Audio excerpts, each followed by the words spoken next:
23వ అధ్యాయములో మొదటి వచనాన్ని చదువుదాం.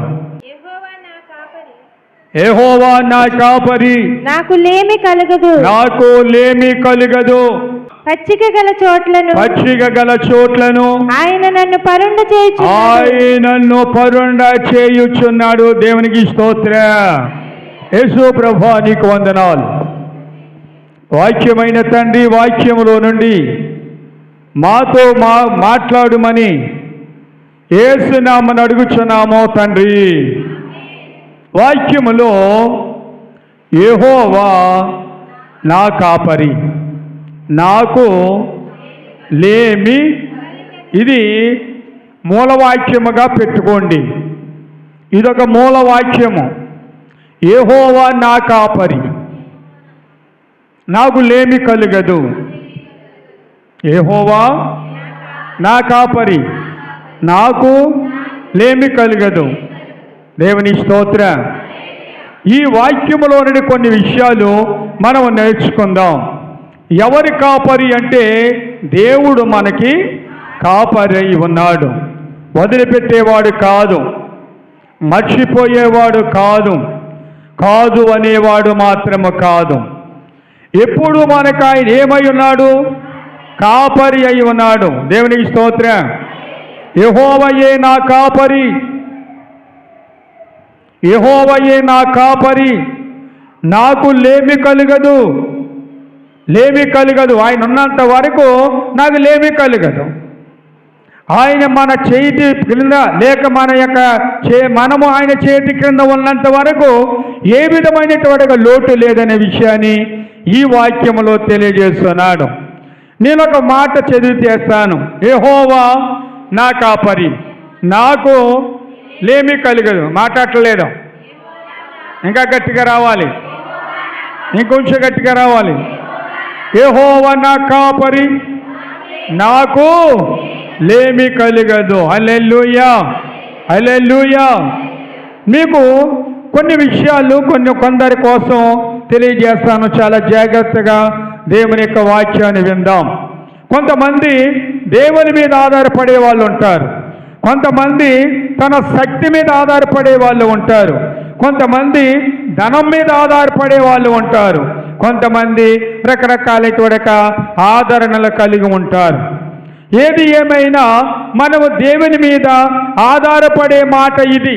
యెహోవా నా కాపరి. ఎవరి మీద ఆధారపడ్డాం? దేవుని మీద ఆధారపడినటువంటి యొక్క మాట ఇది. దేవునికి స్తోత్రం. మనం ఎవరి మీద ఆధారపడాలి? అబ్రహాము ఎవరి మీద ఆధారపడ్డాడు అనే విషయాన్ని నేను కొన్ని విషయాలు మాట్లాడతాను. ఆదికాండము 12వ అధ్యాయము 1-2 వచనాలు చదువుకుందాం. యెహోవా నీవు లేచి నీ దేశము నుండి నీ బంధువుల యొద్ద నుండి నీ తండ్రి ఇంటి నుండి బయలుదేరి నేను నీకు చూపించు దేశమునకు వెళ్ళము. దేవునికి స్తోత్రం. ఇది ఎవరి మాట అమ్మా? దేవుని మాట. దేవుడు చెప్పేటటువంటి మాట ఒక మనిషితో మాట్లాడుతూ ఉన్నాడు, లేక ఒక భక్తునితో మాట్లాడుతూ ఉన్నాడు. ఈ మాట ఎలా ఉన్నది అంటే, నువ్వెళ్ళు, నేనున్నాను అంటే ఇప్పుడు ఈయన ఏమనుకోవాలి? యెహోవా నాకు కాపరి అయి ఉంటాడన్నమాట. హల్లెలూయా, హల్లెలూయా. యెహోవా నాకేమై ఉండాలి? కాపరి ఉండాలి. నువ్వెళ్ళు, నేనున్నాను. ఏమన్నాడు? ఎవరన్నాడు? నీవు లేచి, మళ్ళీ చదవాలి. నీవు లేచి నీ దేశము నుండి నీ బంధువుల యొద్ద నుండి నీ తండ్రి ఇంటి నుండి బయలుదేరి. దేవునికి స్తోత్రం. అన్నీ వదిలేయి, నేనున్నాను. యెహోవా నాకేమై ఉంటాడో? కాపరి ఉంటాడు. అన్నిటిని వదిలేయి, నీ దేశాన్ని వదిలేయి, నీ బంధువులను వదిలేయి, నీ తండ్రి ఇంటి వారిని వదిలేయి, నేను చూపించే దేశమునకు నీవు వెళ్ళాలి. దేవునికి స్తోత్రం. ఈ మాట ఎంత నమ్మకమైనది! చెప్పినటువంటి మాట అబ్రహామునకు ఎంత నమ్మకమైనదో. ఎవరి మాట ఇది? ఎవరైనా ఓ ఫ్రెండ్ చెప్పింది కాదు, లేదా బంధువు చెప్పింది కాదు, లేకపోతే ఇంకా ఎవరైనా ఇతరులు చెప్పిన మాటలు కాదు. ఎవరు చెప్పారు ఈ మాట? అమ్మా, దేవుడే స్వయముగా మాట్లాడాడు.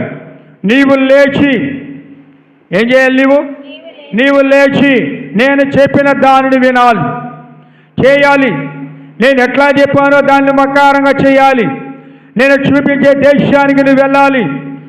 నీ దేశాన్ని వదలాలి, నీ బంధువులను వదలాలి, నీ చుట్టాలు వదిలేయాలి, నీకున్న సమస్తాన్ని వదిలేయాలి.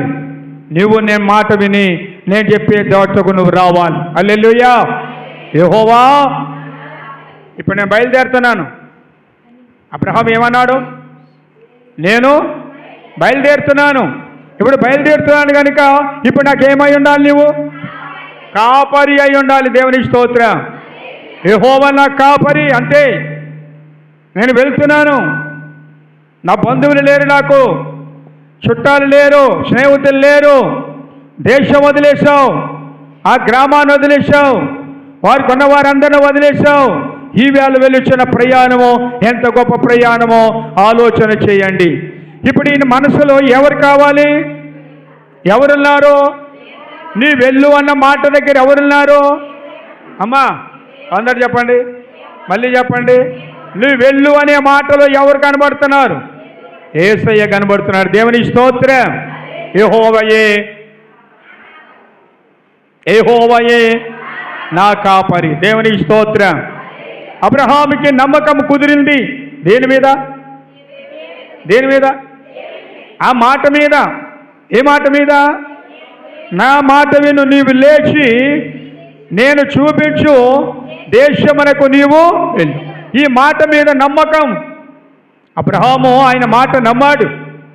వదిలేయమన్నాడు, వదిలేశాడు.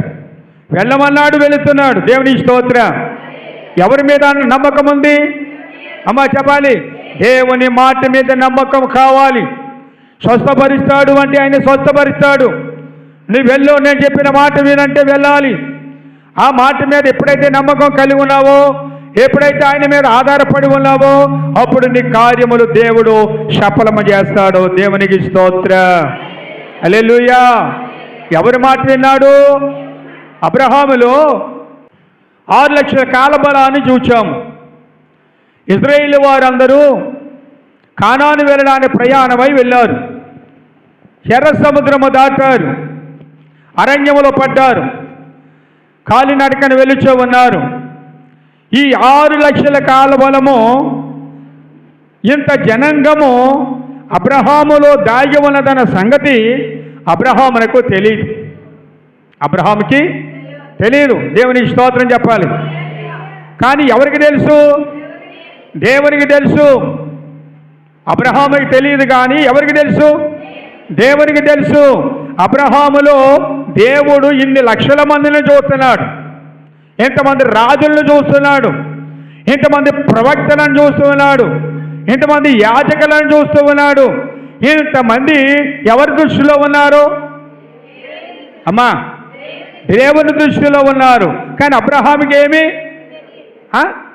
తెలియదు. తెలియకపోయినా ఆయన మాట నమ్మి ప్రయాణమయ్యాడు. దేవునికి స్తోత్రం. హల్లెలూయా. అబ్రహాముతో దేవా ముఖాముఖిగా దేవా, అబ్రహాముతో దేవా ముఖాముఖిగా దేవా, కనబడి మాట్లాడినవో దేవా, కనబడుమా ఓ దేవా, మాట్లాడుమా, ధరణిలో మాకు దర్శనమొసగి, ధరణిలో మాకు దర్శనమొసగి, ధన్యులు చేయము దేవదేవుడా, దేవ కనబడుమా ఓ మాట్లాడుమా. దేవుని స్తోత్రం. హల్లెలూయా. ఎవరు కనబడుతున్నారు? దేవునికి ఎంతమంది? లక్షలాది జనాంగము కనబడుతున్నారు. దేవునికి స్తోత్రం. ఈ లక్షలాది జనాంగము అబ్రహాములో చూస్తున్నాడు దేవుడు. అబ్రహాము ఎవరిని చూస్తున్నాడు? దేవుని చూస్తున్నాడు. అనువు కాదండి, అబ్రహాము దేవుని చూస్తున్నాడు. చెప్పండి, దేవుడు అబ్రహాముని చూస్తున్నాడు. దేవునికి స్తోత్రం. కానీ అబ్రహాములో ఉన్న ఈ జనాంగాన్ని అబ్రహాములో ఉన్న జనాంగాన్ని దేవుడికి మాత్రమే తెలుసు. కానీ వారి తర్వాత వచ్చిన ఎవరికి కూడా ఈ జనాంగము తెలియదు. హల్లెలూయా. లక్షలాది జనాంగం ఉన్నారు. హల్లెలూయా. కానీ అబ్రహాములో నమ్మకం ఉంది. ఎవరి మీద నమ్మకం? దేవుని మీద ఎంత నమ్మకం ఉంది? ఈ మాట ఎవరైనా నమ్ముతారా? నీవు లేచి, అందరూ చెప్తారా? ఇప్పుడు నువ్వు లేచి ఇలా దారండి వెళ్ళిపో, ఎక్కడికి వెళ్తావో వెళ్ళిపో అన్నాడు అనుకోండి, వెళ్తాడా? ఏమి లేకుండా వెళ్ళిపోతాడు? ఏ గురి లేకుండా ఎలా వెళ్తాడు? ఏమండి, ఏం ఆధారం లేకుండా ఎక్కడికి వెళ్ళను నేను? ఇప్పుడు అడిగే ప్రశ్న ఎలా ఉంటుంది తెలుసా? ఇదిగో నీ దారి అట్టుకుని వెళ్ళిపో అన్నాడు అనుకోండి, అలాగేనండి అని వెళ్తారా? అమ్మా గట్టిగా అనాలే. వెళ్తారా? వెళ్ళరు. మరి ఏమడగారు? ఏమంటే ఎక్కడికి వెళ్ళమంటారు, ఎందుకు వెళ్ళమంటారు, ఏంటి అని చెప్పి ప్రశ్న వేస్తారు. కానీ అబ్రహాం ప్రశ్నించాడా? అడిగాడా? ఎక్కడికి వెళ్ళమంటావు అన్నాడా? ఎందుకు వెళ్ళాలి అన్నాడా? అనలేదు. కానీ అబ్రహాములో ఉన్నటువంటి నమ్మకం ఏంటంటే దేవుని మీద నమ్మకము. దేవునికి స్తోత్రం. హల్లెలూయా. మనము దేవుని మీద ఏముండాలి? నమ్మకం. ఏముండాలంట? నమ్మకం. దేవుని దగ్గర రావడానికి నమ్మకం. 4 రోజులు వస్తే 5 రోజులు మానేస్తాం. నమ్మకం లేదు, నమ్మకం ఉండదు, విశ్వాసం ఉండదు. ఏముండదో చెప్పండి? దేవుని మీద నమ్మకం కావాలి. స్వస్థపరిస్తాడు ఆయన, నమ్మకం కావాలి. ఏమన్నాడు? 24వ వచనం, మార్కు సువార్త 12:24 అనుకుంటా. అందుచేత ప్రార్థన చేయనప్పుడు మీరు అడుగుచున్న వాటినెల్లను పొంది ఉన్నామని నమ్ముడి. దేవునికి స్తోత్రం. ఎవరు పొంది ఉన్నారని? అడిగిన వాటినల్లా పొంది ఉన్నామని నమ్ముడి. ఎవరు నమ్మాలి? మనం ఏం అడుగుతామో అది మనము పొంది ఉన్నామని నమ్మాలి. ఎవరిని అడుగుతున్నాం? దేవుని అడుగుతాం.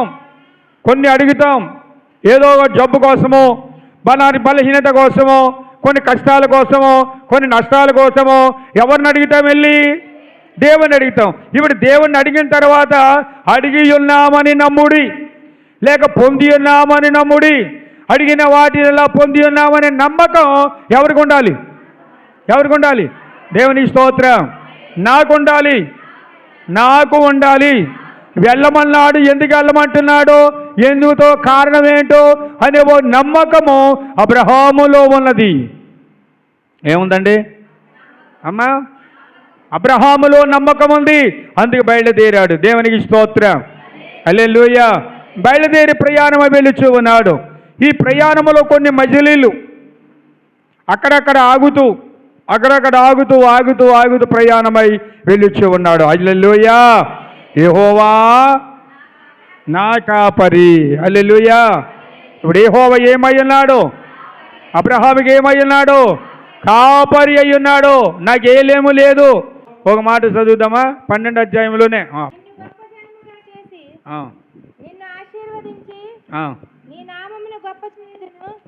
నీవు ఆశీర్వాదముగా నుందువు. నిన్ను ఆశీర్వదించు వారిని ఆశీర్వదించెదను, నిన్ను దూషించు వారిని శపించెదను. భూమి యొక్క సమస్త వంశములు నీ యందు ఆశీర్వదింపబడునని అబ్రాముతో అనగా, యెహోవా అతనితో చెప్పిన ప్రకారము అబ్రాము వెళ్ళెను. దేవునికి స్తోత్రం.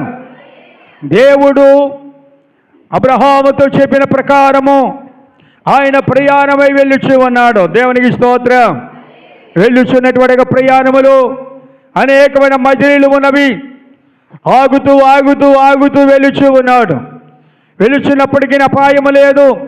నిన్ను ఏం చేస్తాను? ఆశీర్వదిస్తాను, గొప్ప జనముగా చేస్తాను, ఆకాశ నక్షత్రముల కంటే ఎక్కువైనట్టుగా నేను చేస్తాను. ఇది అబ్రహాముకు దేవుడు చెప్పేటువంటి మాట, నమ్మకమైన మాట. ఎలాంటిదంటే అది నమ్మకమైన మాట.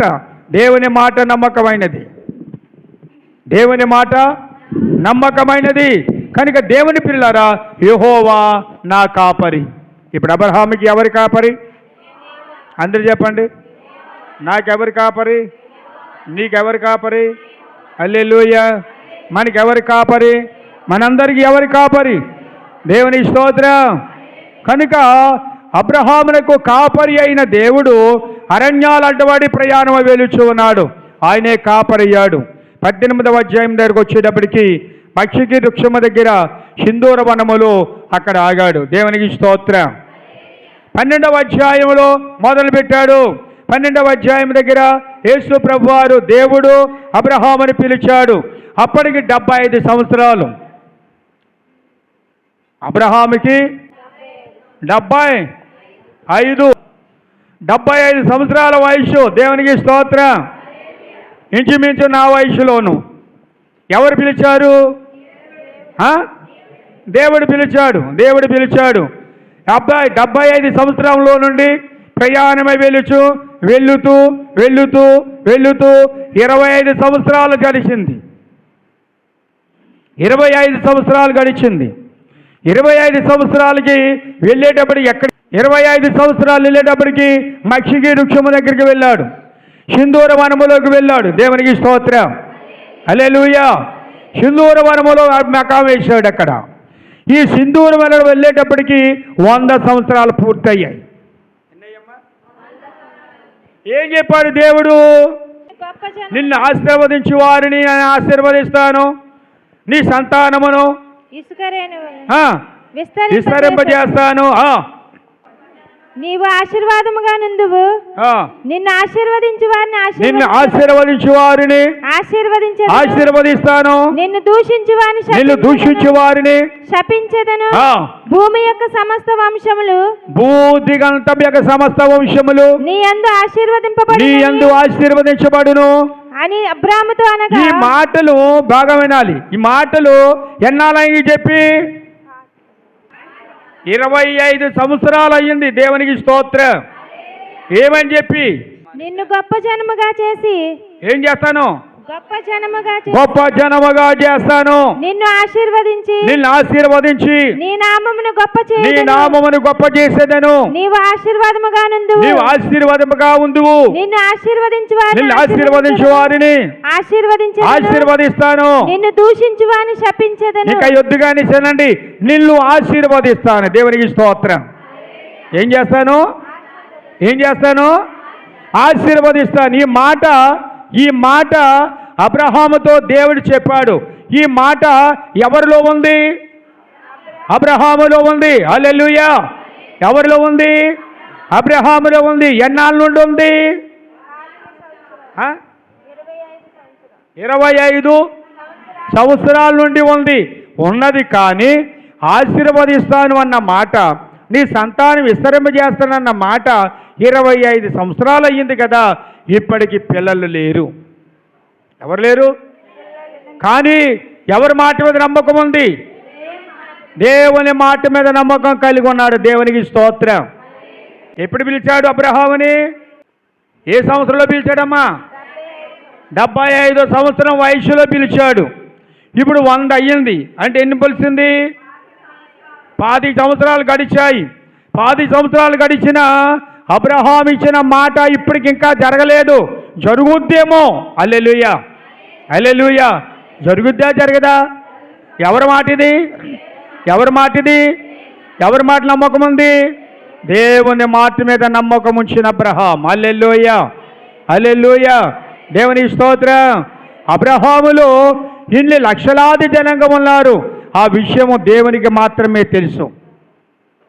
వచ్చాడు 18వ అధ్యాయములో మనం చూసినట్లయితే అక్కడ ఎవరు కనబడుతున్నారంటే, ఎవరు కనబడుతున్నారు? మక్షి వృక్షము దగ్గర సింధూర వనములో ఎండవేళ గుడారము దగ్గర కూర్చుని ఉన్నప్పుడు ఎవరు వచ్చారు?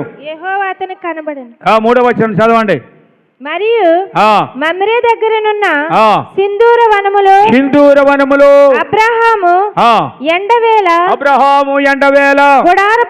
గుడారము ద్వారము దగ్గర కూర్చుని ఉన్నప్పుడు యెహోవా అతనికి కనబడ్డాడు. దేవునికి స్తోత్రం. హల్లెలూయా. ఎండవేళ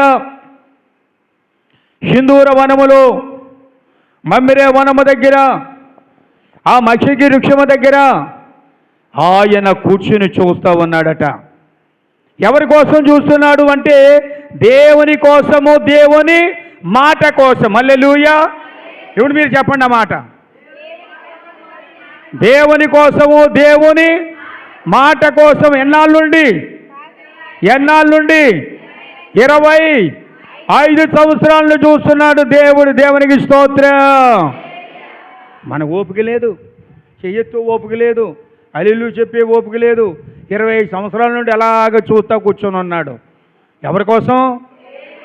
ఎంత ఎంత ఎంత ఎంత విశ్వాసము, ఎంత నీతిపరుడు ఒకసారి ఆలోచన చేయండి.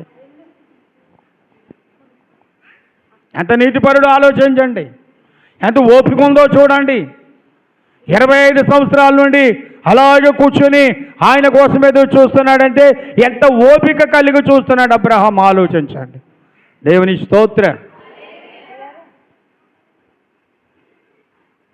కనుక దేవుని పిల్లలారా, ఈ 18వ అధ్యాయం దగ్గర వచ్చేటప్పటికి అబ్రహాము చెప్పండి వచ్చాడు, తీరా వచ్చాడు. దేవుడే స్వయముగా తండ్రిగా, కుమారుడిగా, పరిశుద్ధాత్ముడిగా, ముగ్గురిగా ఆ ఇంటికి వచ్చాడు. దేవుని స్తోత్రం.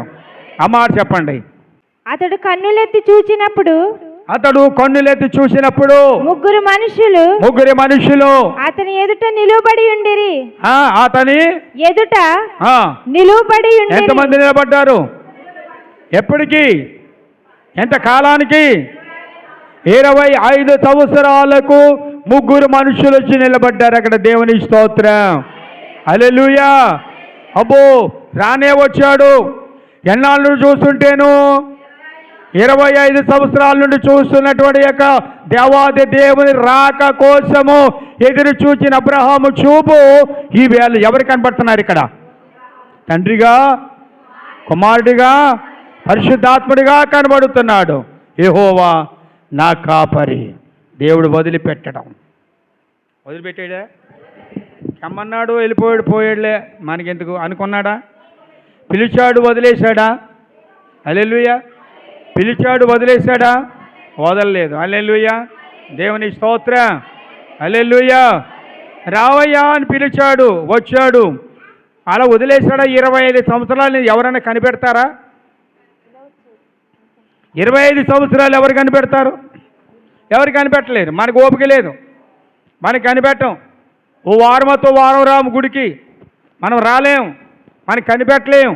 దేవుని కోసం కనిపెట్టలేం, దేవుని మాట కోసం కనిపెట్టలేం, ప్రార్థన కోసం కనిపెట్టలేం, ఆశీర్వాదం కోసం కనిపెట్టలేం. సంవత్సరానికి ఒకసారి కనబడేవారు కొందరైతే, 6 నెలలకు ఒకసారి కనబడేవారు కొందరైతే, నెలకోసారి కనబడేవారు మరికొందరైతే, సంస్కారానికి నెలకి కనబడేవారు మరికొందరైతే, ఇలాంటి ఓపిక లేని వాళ్ళు ఎంతోమంది ఉన్నారు.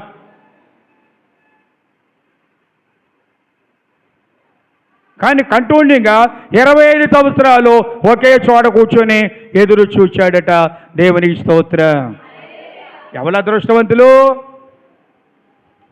ఎదురు చూసేవాళ్ళం మనమా? ఎదురు చూసేవాళ్ళం మనమా? ఎదురు చూచాడు. ముసలివాడు అయిపోయినా సరే, 100 సంవత్సరాలు వచ్చైనా సరే, ఆవిడికి 90 వచ్చినాయి. ఎవడికి? శారాకి ఎన్ని వచ్చాయి? 90 వచ్చాయి. దేవునికి స్తోత్రం. ఈయనకి ఎన్ని వచ్చాయి? 100 వచ్చాయి.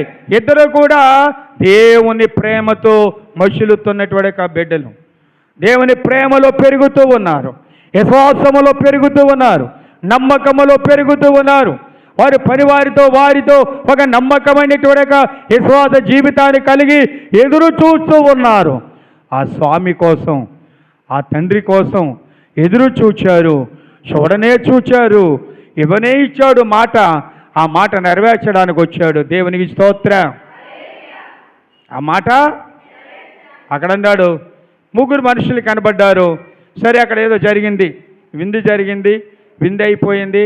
ఆ తర్వాత మాట ఏమన్నాడు చెప్పండి? నేను వెళ్ళిపోతూ అన్నాడు, మీదిడికి నీకు ఒక కొడుకు పుడతాడు. దేవునికి స్తోత్రం చెప్పండి. హల్లెలూయా. ఎవరి మాట ఇది? యెహోవా నా కాపరి, నాకు లేమి కలుగక. మన జీవితాల్లో యెహోవా మన కాపరై ఉన్నాడు, మనకు లేమి కలగదు. ఏముంటేను నమ్మకం, విశ్వాసము. నమ్మకము, విశ్వాసం ఉంటే యెహోవా నీ కాపరి. నీవు విశ్వాస జీవితాన్ని కలిగి జీవించినప్పుడు ఏ లోటు లేదు. 25 సంవత్సరాలు వ్యాపారం లేదు. ఆయన బొమ్మల వ్యాపారం చేసేవాడు. వ్యాపారం లేదు, ఏమీ లేదు. ఆయన పోషించలేదా? ఆ అరణ్యములో పోషించలేదా? దేవునికి స్తోత్రం. హల్లెలూయా. కనుక దేవుని పిల్లలారా, పోషించిన గొప్ప దేవుడు ఇక్కడ ఏమంటున్నాడంటే మాట, నీకు మీదిడికో కొడుకు. దేవునికి స్తోత్రం. ఎవరి మాట ఇది? దేవుని మాట. మనము దేవుని మాట నమ్మాలి. బాప్తిష్యం తీసుకున్న మనము, యేసు బిడ్డగా ఉన్న మనము, యేసు బిడ్డగా జీవిస్తున్న మనము, ఆయన బిడ్డలుగా నమ్మకమని కలిగి ఉండాలి. ఆ నమ్మకమే నిన్ను ప్రేమించేది, ఆ నమ్మకమే నిన్ను దీవించేది, ఆ నమ్మకమే నిన్ను పోషించేది. దేవునికి స్తోత్రం. ఏం కావాలి చెప్పండి మనకి? విశ్వాసము. నమ్మి దేవుని యందు నమ్మకము కలిగి ఉన్నప్పుడు, విశ్వాసము కలిగి ఉన్నప్పుడు ఆయన నిన్ను ఆశీర్వదిస్తాడు. అబ్రహాముని ఎలాగైతే ఆశీర్వదించాడు అలాగ దేవుడు దీవిస్తాడు. అయితే ఇక్కడ అబ్రహాముకి ఇక్కడ కొడుకు పుట్టాడా? ఏం పేరు? అందరూ చెప్పండి. దేవుని స్తోత్రం. ఇస్సాకు కంటే ముందో కొడుకు పుట్టాడు. ఏమ్మా? ఇస్మాయేలు. హల్లెలూయా. ఇస్మాయేలు ఎవరి కొడుకు? ఆగారి కొడుకు. దేవునికి స్తోత్రం. హల్లెలూయా. ఇశ్రాయేల్. ఇక్కడ ఇస్సాకు కలిగినటువంటి ఈ సంతానాన్ని బట్టి దేవుడు ఆశీర్వదించాడు. ఇస్సాకుని దేవుడు ఆశీర్వదించాడు.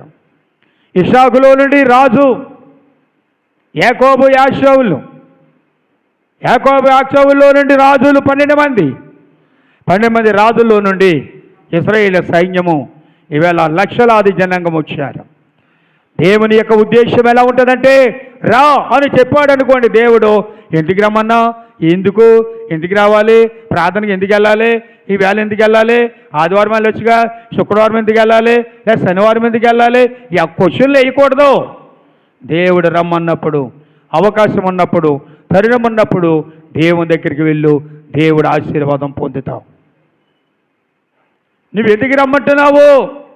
నా సమస్తాన్ని వదులుకొని ఎందుకు రావాలి? నేను నా దేశాన్ని వదిలేయమన్నావు, నా ప్రజలను వదిలేయమన్నావు, నాకున్న చుట్టబట్టాలన్నీ వదిలేయమన్నావు, నా రక్త సంబంధులు వదిలేయమన్నావు, అందరూ వదిలేయమన్నావు. ఎందుకు వదిలేయమన్నావు అని అడిగాడా?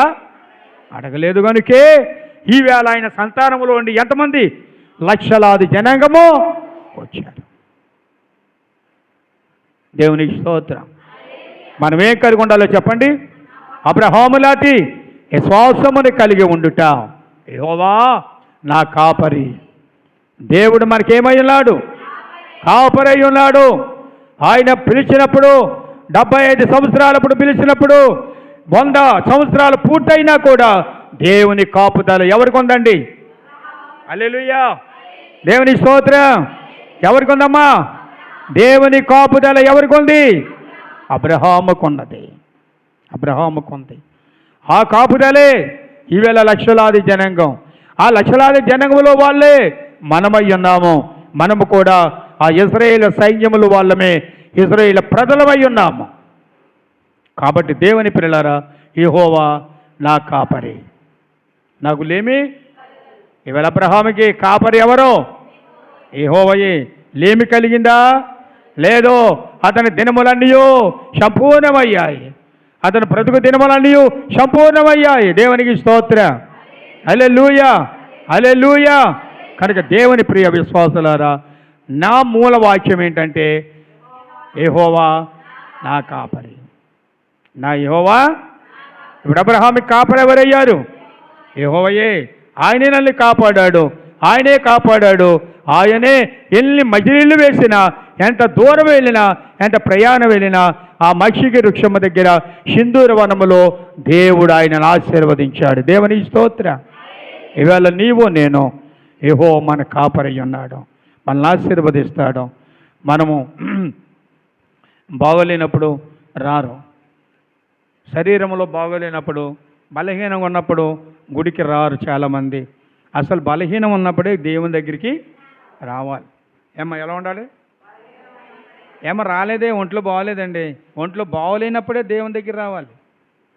మన దేవుణ్ణట శోధించాలంట. ఎలా శోధించాలి? బాగోలేదు కదా ఏమా, అంతేనా? బాగోలేనప్పుడే కదా దేవుని ప్రార్థించాలి. హిజ్కియా ఎలా ప్రార్థించాడు? బాగోలేనప్పుడే కదా. దేవుని స్తోత్రం. హల్లెలూయా, హల్లెలూయా. మోషే కూడా అలాగే ప్రార్థించాడు. కనుక బాగోలేనప్పుడు, బలహీనంగా ఉన్నప్పుడే మనం దేవుని దగ్గరికి రావాలి. బలహీనంగా ఉన్నప్పుడే దేవుని ప్రార్థన చేయాలి. అంతే తప్ప బాగోలేదండి, ఇంటికాడ ఉన్నానండి అయితే తగ్గదు, అయితే మనకి స్వస్థత రాదు. అందుచేత దేవుని పిల్లలారా, దేవుని యొక్క ప్రియ బిడ్డలుగా మనందరము కూడా యెహోవా నా కాపరి, నాకు లేమి. ఆయన మాట విను, ఆయన మాట నమ్ము.